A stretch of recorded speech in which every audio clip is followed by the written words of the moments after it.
नमस्कार दोस्तों, स्वागत है आप सबका चैनल पे। फिर से मैं हूं डॉक्टर अमन और आज हम बात करेंगे हार्ट अटैक के बारे में। जैसा कि हम सब जानते हैं कि आजकल काफ़ी ज़्यादा हमें सुनने मिलता है हार्ट अटैक हो गया, दिल का दौरा पड़ गया, सीने में दर्द हो गया। आज की इस वीडियो में आपको बताना चाहूँगा क्या होता है हार्ट अटैक यानी हृदयघात और जैसा दिल का दौरा, और क्या इसके प्रमुख कारण हैं, क्या इसमें प्राथमिकली आपको करना चाहिए जान बचाने के लिए, और क्या इवेंचुअली इसके ट्रीटमेंट ऑप्शंस हैं आपके लिए, और एंड में बात करेंगे जनरलाइज्ड कैसे ये आपका हेल्थ को और लाइफ को इम्पैक्ट करता है। जैसे कि नाम दर्शा रहा है, हृदयघात, हार्ट अटैक यानी दिल के साथ कुछ तो भी दिक्कत हुई है। क्या है, जैसे हमारे शरीर में पूरी नस जो जिससे खून बहता है ये सारी हैं, और दिल जो है हमारा पंप करता है इसे हमारे पूरे शरीर में, ठीक है। उसी भांति दिल को खुद पंप करने के लिए भी खून की आवश्यकता होती है। जो दिल से मोटा पाइप निकलता है जिसे हम आयोटा कहते हैं, उससे पतली पतली 3 नसें निकलती हैं जो खुद दिल को ब्लड सप्लाई करती हैं, इसे हम कोरोनरी आर्टरी कहते हैं। क्या होता है कि ये जो कोरोनरी आर्टरी हो गई, दिल की जो पतली नसें हो गई, इनमें जो है थक्का जम जाता है। कोलेस्ट्रॉल अत्यधिक होने के वजह से जो हमारी पाइप्स होती हैं, ब्लड पाइप्स होती हैं, ये हार्ड होने लगती हैं। उसके बाद इनमें थक्का जम जाता है। खून का प्रवाह रुकने के वजह से दिल को दर्द उठता है। इस दर्द को कई बार मेडिकल भाषा में हम एंजाइना भी बोलते हैं। अगर आपने सुना होगा लोगों को एंजाइना हो गया, तो अगर दिल में दर्द हो रहा है नस में ब्लॉकेजेस की वजह से, तो इसे एंजाइना कहा जाता है। तो यदि ये नस पूर्णतः ब्लॉक हो गई है, पूर्णतः उस एरिया का ब्लड सप्लाई रुक गया है दिल के कुछ भाग का, ऐसे में अत्यधिक दर्द होता है, पसीना आता है, घबराहट होती है, बेचैनी होती है, सांस लेने में तकलीफ हो सकती है, चक्कर आ सकता है। ये जो दर्द है सिर्फ चेस्ट में ना होके आपको जो है भुजाओं की तरफ जा सकता है, खास करके लेफ्ट आर्म की तरफ ज़्यादा जा सकता है, नेक में जा सकता है, पीछे बैक में जा सकता है, जॉ पे जा सकता है, राइट आर्म पे आ सकता है, इवन पेट में आ सकता है। इसको हम रेडिएटिंग पेन कहते हैं। दिल में अगर दर्द होता है यूजुअली इसका रेडिएशन जो है देखने को मिलता है। ये सब जो सिम्टम्स हैं ये दिल के दौरा पड़ने के सिम्टम्स हैं। हमको क्या ध्यान रखना है, यूजुअली हमारी क्या धारणा है कि पेट में दर्द हो रहा है, दिल में दर्द हो रहा है, तो क्या होता है जब हमको गैस्ट्रिक इरिटेशन होती है, बदहाजमी होती है, डिस्पेप्सिया जिसे हम कहते हैं, तो यूजुअली हम क्या बोलते हैं गैस हो गई है, इनो पी लो ठीक हो जाएगा, या कोई मतलब ओमेस खा लो ठीक हो जाएगा, या आप जेलोसिल पी लो ठीक हो जाएगा। देखिए ये सारी दवाएं जो बनी हैं ये सिर्फ पेट में यदि आपको अल्सर हुआ है या आपको वाकई में बदहाजमी है उसमें काम करने के लिए कारगर होती हैं, किंतु दिल का जो दर्द उठ रहा है, जो एंजाइना उठ रहा है हमें, इसमें ये कारगर नहीं होती। हाँ, डेफिनेटली थोड़ा रिलीफ हमें दे सकती है। तो जैसा मैंने आपको उपरयुक्त कंप्लेंट्स बताई, उसमें एक चीज़ मैं बताना भूल गया, यदि उल्टी भी हो रही है दर्द के साथ, तो ये सारे जो सिम्टम्स हैं ये हृदयघात के, हार्ट अटैक के, दिल के दौरे के सिम्टम्स हो सकते हैं। एक बहुत ज़रूरी चीज़ आपको ध्यान रखनी है, पसीना यदि आपको आ रहा है अत्यधिक, बैठे हुए बिना कुछ किए आपको पसीना आ रहा है, साथ में दर्द के साथ में यदि ये पसीना आ रहा है, तो आपको ज़रूर सोचने की आवश्यकता है कहीं ये हार्ट अटैक तो नहीं। अब कैसे हार्ट अटैक को डायग्नोस करें? सिम्टम्स तो आपको समझ में आ गए, किंतु एक बहुत ही सिंपल टेस्ट है जिससे हम पता कर सकते हैं हार्ट अटैक यूजुअली आया है कि नहीं। उसे हम कहते हैं ECG, ठीक है। कुछ ऐसी वेव्स वाला कुछ एक पेपर आता है जिसमें आपके दिल की धड़कन कैसे चल रही, क्या चल रही, जैसे यूजुअली डॉक्टर ये देख के बताते हैं कि अच्छा ये नॉर्मल है, अब नॉर्मल है, हृदयघात हुआ है नहीं हुआ है। कुछ जो दिल के दौरे होते हैं वो तो बहुत ही क्लियरली ECG में दिखते हैं, ऐसे में तो बहुत ईजी हो जाता है। बट कई बार क्या होता है ECG में बहुत चेंजेस जो है नहीं देखने मिलते, इसलिए कई बार हम कहते हैं कि रिपीट करके देखा जाए ECG, या हम खून भेजते हैं, ब्लड का सैंपल भेजते हैं ऐसे मरीजों के लिए, ताकि जो दिल के जो ऐसे क्षति पहुंचने पे कुछ एंजाइम्स होते हैं, बॉडी के केमिकल्स होते हैं जो बढ़ जाते हैं। सबसे कॉमनली हम जो यूज़ करते हैं ट्रोपोनिन नाम का एक एंजाइम है जो हम भेजते हैं।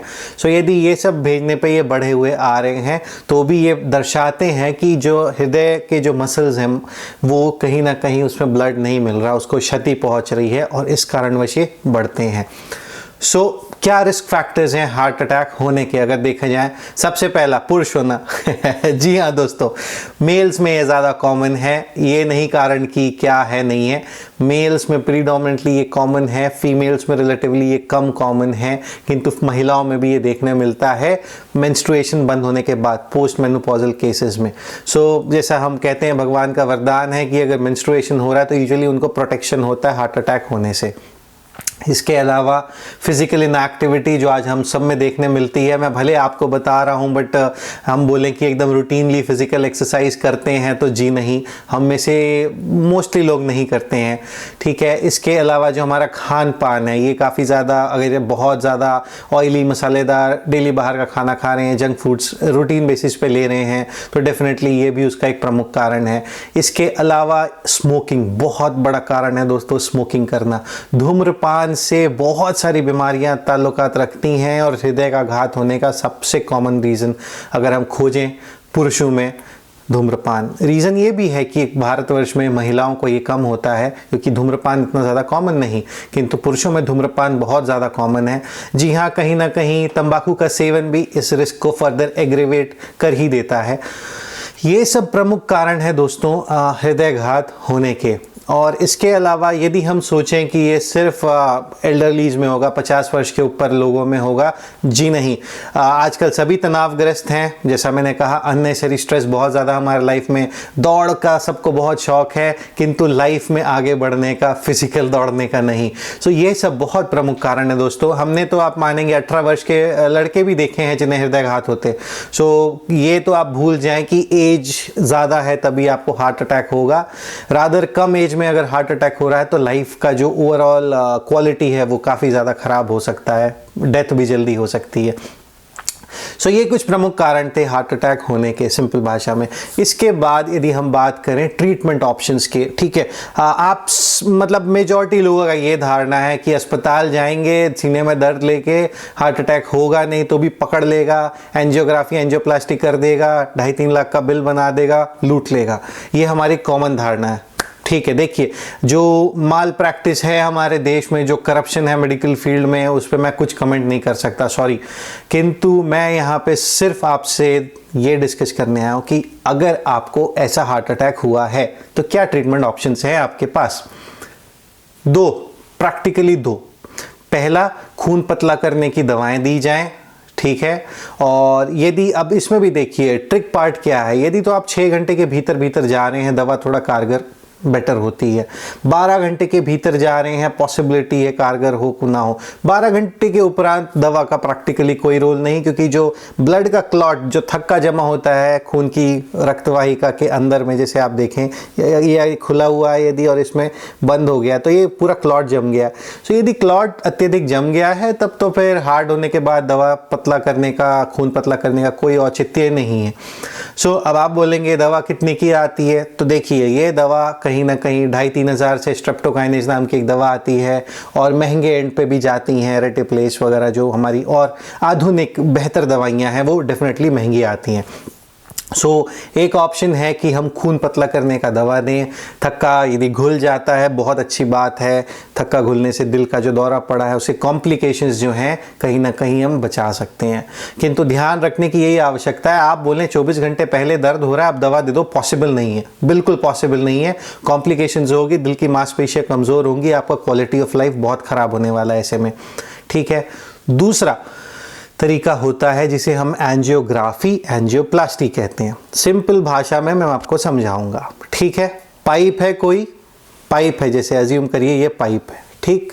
इधर से यदि देखें ये पाइप है, पाइप का जो ल्यूमेन है ये हो गया है ब्लॉक, ठीक। तो ऐसे में क्या करते हैं, हम एक हाथ के जो नस होते हैं या पाँव की नस होती है, इसके माध्यम से एक वायर डालते हैं और साथ में एक्सरे कर करके देखते हैं कि कहाँ है। तो यदि ये ब्लॉक हो गया है, ठीक है, तो ये वायर डाल के हम इसे खोलते हैं और यहाँ पे एक मेटल स्टेंट जो है डाल देते हैं, इसे रास्ता जो है खुल गया। इसे हम एंजियोप्लास्टी बोल देते हैं, जब हमने रास्ता खोल दिया मेटल डाल के या बलून फुला के, और जब हम पता करते हैं कितना प्रतिशत ब्लॉकेज है नसों में, तो उसे हम एंजियोग्राफी कहते हैं। एंजियोग्राफी आप रूटीन भी करा सकते हैं यदि आपको सीने में एक्यूटली उस समय दर्द नहीं हो रहा तो। किंतु यदि दिल का दर्द है, दिल का दौरा यदि डॉक्टर आपको बोल रहा है, तो एंजियोग्राफी करके वो तुरंत आपको बताएगा इतना इतना प्रतिशत ब्लॉकेज है। और उसके बाद यूजुअली अगर एक या दो नसें जो इन्वॉल्व हैं तो यूजुअली हम एंजियोप्लास्टी यानी उसको खोलने का प्रयास जो है वो भी हम कर सकते हैं। किंतु यदि तीनों ही नसों में काफ़ी हद तक ब्लॉकेज है, डिफ्यूज ब्लॉक अगर हम बोलें कि मतलब नस जहाँ से शुरू होती है और उसके एंड तक हर जगह थोड़ा थोड़ा थोड़ा थोड़ा थक्का जमा हुआ है, ऐसे में दोस्तों फिर एंजियोप्लास्टी का विकल्प बहुत अच्छा नहीं होता है। ऐसे में एक बड़ा ऑपरेशन होता है जिसे हम कार्डियक बाईपास सर्जरी कहते हैं, उसको फिर हमें लाना पड़ता है। किंतु बहुत रिस्की, कॉम्प्लिकेटेड और लेंदी प्रोसीजर है। किंतु यस, अगर आपको डिफ्यूज वेसल डिजीज़ है तो बाईपास ज़्यादा बेहतर ऑप्शन होता है एंजियोप्लास्टी की अपेक्षा। मैं आशा करता हूँ कुछ तो क्लियर हुआ होगा आप सबके दिमागों में। टेक होम मैसेज आप सबके लिए क्या है? मेरा टेक होम मैसेज ये है, आप किसी भी एज ग्रुप के हैं, यदि आपको चेस्ट में, पेट के ऊपर भाग में अनईजीनेस हो रही है, कुछ दर्द हो रहा, पसीना आ रहा, अनप्लेजेंटनेस लग रहा है, और यदि आप डायबिटिक हैं तब तो आपको अस्पताल जाके अवश्य आवश्यकता है कि आप जाके ईसीजी कराएं। डायबिटिक्स में यूजुअली हम साइलेंट एमआई भी देखते हैं, साइलेंट हार्ट अटैक भी देखते हैं कि इतना दर्द वगैरह कुछ नहीं होगा, कुछ अच्छा नहीं लग रहा। ये अगर कोई डायबिटिक थोड़ा अर्ली लेट एजेस का अगर डायबिटिक यदि ऐसा कुछ बोल रहा है कि अच्छा नहीं लग रहा, तो आप लोग को बिल्कुल सतर्क हो जाना चाहिए।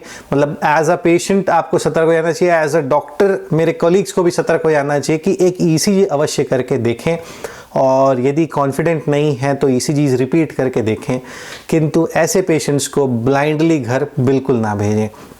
हाँ, मैं मानता हूँ, देखिए दोस्तों, हमारे देश में बहुत ज़्यादा अभी ज़रूरत है इंफ्रास्ट्रक्चर की, सारा कुछ की, बट कार्डियोलॉजिस्ट पेरिफेरीज में अवेलेबल नहीं है जो दिल के डॉक्टर होते हैं।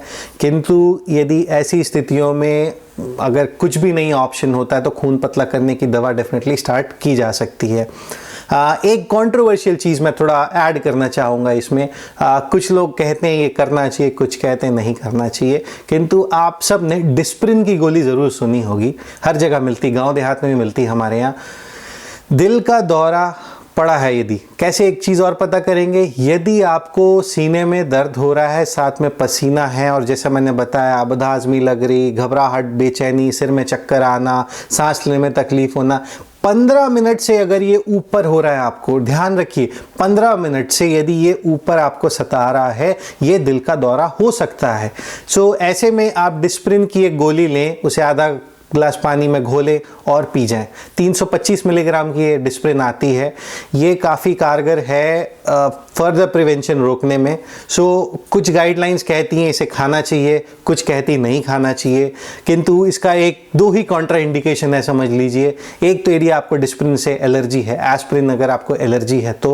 दूसरा, यदि आपको पेट में छाले की बीमारी है पुरानी, और कई बार आपको खून की उल्टियाँ वगैरह अगर हो चुकी हैं, तो ऐसे लोगों को डिस्प्रिन नहीं लेना है। किंतु इसके अलावा कोई भी जिसे सीने में दर्द हो रहा है, घबराहट, बेचैनी, 15 मिनट से ऊपर, दोस्तों मैं बहुत एम्फेसाइज कर रहा हूँ, 15 मिनट से अगर ऊपर है, ईसीजी की फैसिलिटीज़ नहीं है, बड़ा अस्पताल नहीं है, किंतु साथ में पेट की बीमारियां भी नहीं है, एक डिस्प्रिन की गोली ज़रूर घोल के पी लें। यदि ये हार्ट अटैक है तो काफ़ी ज़्यादा इसके प्रिवेंशन जो है, कॉम्प्लिकेशंस के, ये गोली एक गोली कर सकती है।